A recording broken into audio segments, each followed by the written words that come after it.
Virtual CFO and cyber threats. Undoubtedly, cyber threats are everywhere. A survey reveals that CFO is the most prominent figure responsible for cybersecurity, 38%, followed by the CIO at 36%.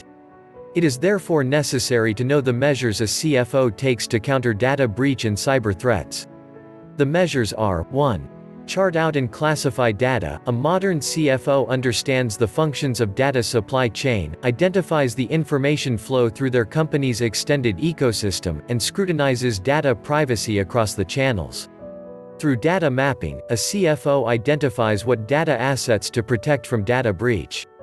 2. Organizes a vulnerability test. A CFO conducts vulnerability assessments and penetration tests to understand the company's intrinsic risk factors and ways for intruders to enter the system.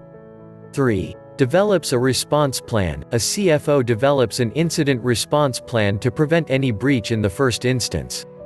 This is done by creating an incident response team including HR, accounting, R&D, IT, data security officer and even vendors and partners having access to sensitive information. 4. Conducts a close vendor evaluation. Vendors and third-party partners pose the greatest threat.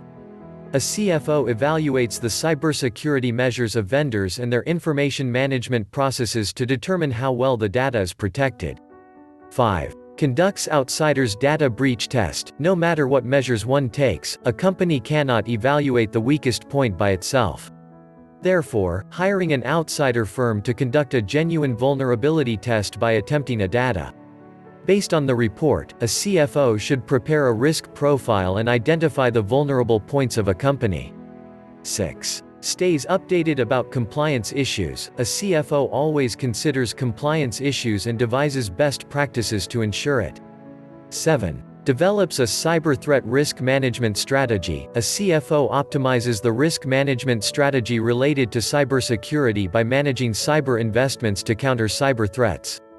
He understands the value of investing in data security as an important measure of protecting brand value for the company. He effectively communicates with data security teams to make them understand how a phishing attack can be detrimental to their company. In what ways it can appear and how to handle it tactfully to protect sensitive data. If you are stressed due to cyber threats and looking for solution,